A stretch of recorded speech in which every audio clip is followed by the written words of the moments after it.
God. Why do I do this when I laugh? What do we say? How do Right? we do it? Yo. Welcome to Paranormal Spirits. Oh, like your butthole. Oh. It's not good if your piss has pieces. Welcome to Paranormal Spirits. Is it I'm ready? making him cross-eyed by tucking it into my boobs. All right, batch. Let's do this. Why do I have a chicken wing right now? Yo, what up? Welcome to Paranormal Spirits, where we share a drink, we tell you a spooky story, and then we rip it apart because booze always shows the truth. And as always, we will be playing Emily's drinking game. Emily's drinking game. Ooh, yeah, yeah. Where every time we screw up a word or phrase, we drink. So grab a drink, play along with us, and here we go.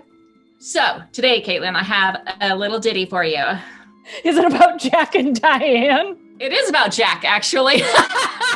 It's about spring-heeled Jack.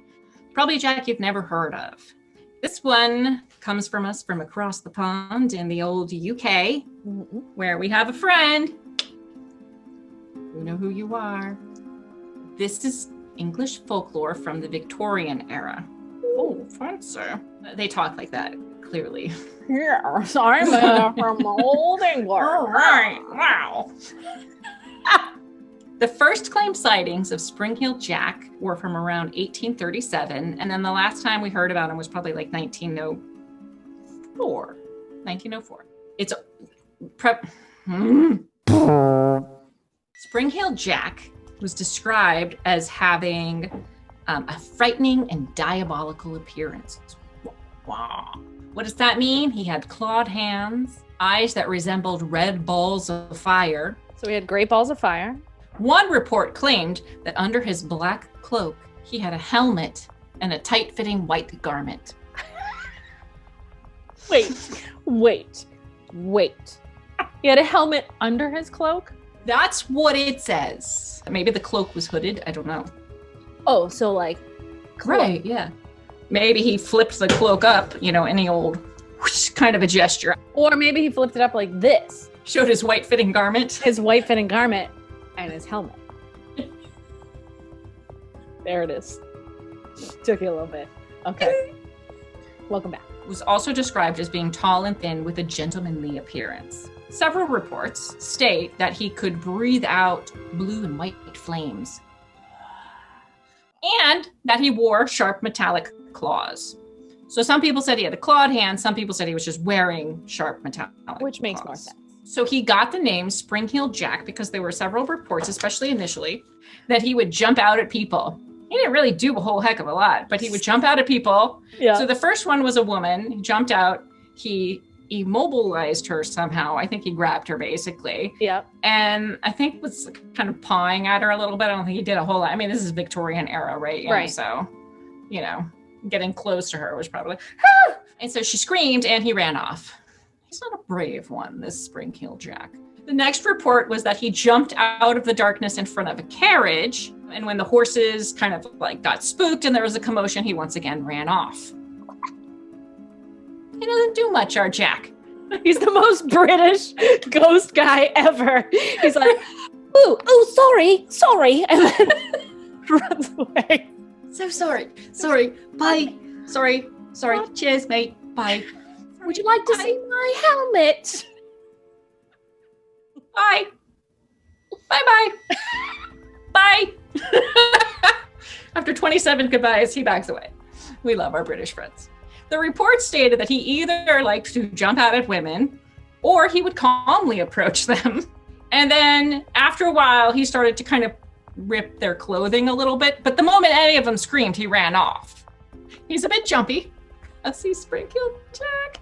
Okay, this is one of my favorite accounts of Spring-heeled Jack. In 1877, a report came from a group of soldiers who were stationed in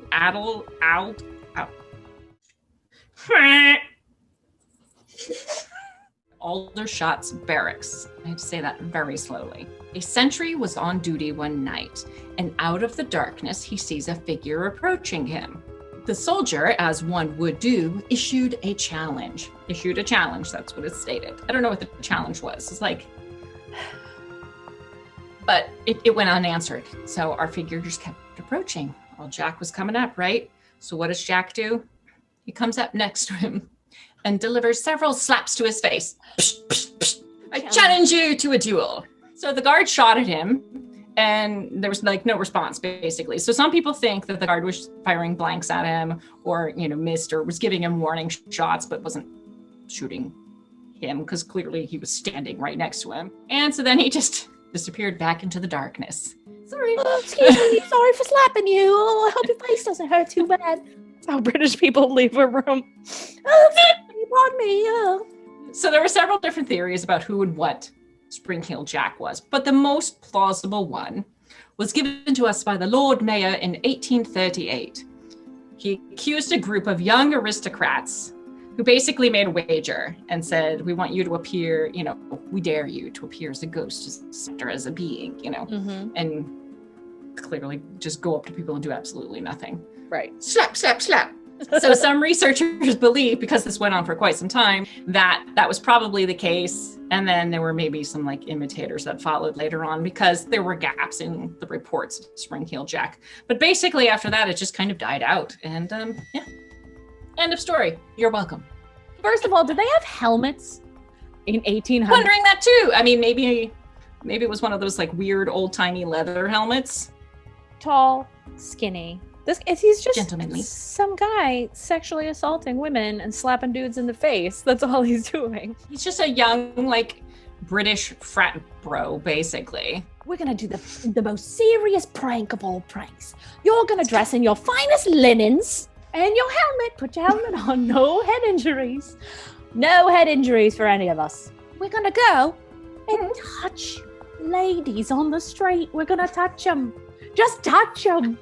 Grab them, touch them, but if they yell, run away. Put a little spring in your step. That was the crappy story of Spring-Heeled Jack and his weird helmet. If you like what you saw, feel free to poke and jab and touch politely all of the buttons below, or subscribe.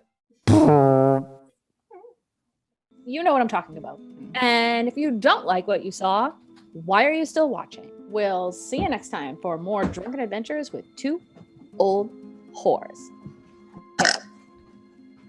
Goodbye. Goodbye.